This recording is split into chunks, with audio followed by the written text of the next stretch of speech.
តាំងកាប្រវត្តិដំណើរបេះដូងស្រុកខ្មែរទឹកដីដែលខ្ញុំកើតនៅនឹងដែរស្រណោះម្លែងទេបាភ្នំខ្ញុំអើយភ្នំពេញស៊ីវិល័យសប្បាយមែនពិតតែខ្ញុំអាណិតបាភ្នំអត់ឡើយអ្នកនៅលំបាកមិនទាន់ដល់ត្រាយធ្វើមិនដេចខ្ញុំអើយជួយបានសម្រាប់អោវត្តវិហារធំទីទុំបួសឹកខ្ញុំមើលងាកព្រឹកនឹកវត្តឈើកាច់វត្តវិហារគុកធ្លាប់ពូនភ្នំសាច់ប្រាថ្នាសម្រេចកើតនៅគ្រប់ជាតិពេលខ្ញុំរៀនចប់ត្រឡប់មកវិញចិត្តខ្ញុំទន្ទិញពុំដែរឃ្លាឃ្លាត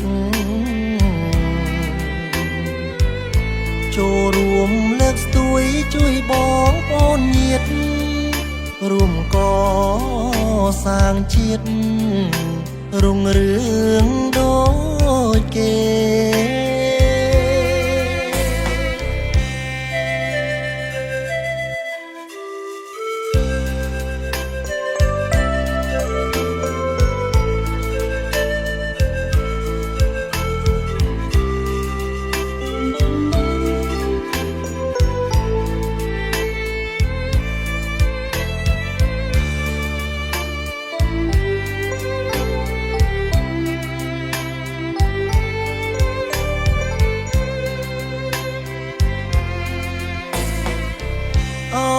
វត្តវិហារធំទីទុំបួសឹក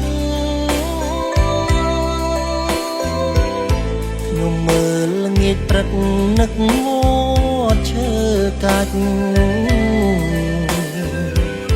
វត្តវិហារគុកធ្លាប់ពូនភ្នំសាច់ប្រាថ្នាសម្រេចកើតនៅគ្រប់ជាតិ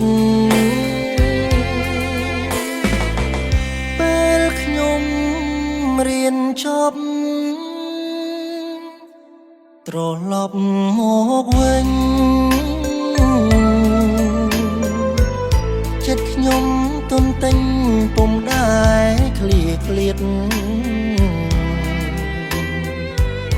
ចូលរួមលើកស្ទួយជួយបងប្អូនញាតិរួមកសាងជាតិរុងរឿងដូចគេចូលរួមលើកស្ទួយជួយបងប្អូនញាតិរួមកសាងជាតិរុងរឿង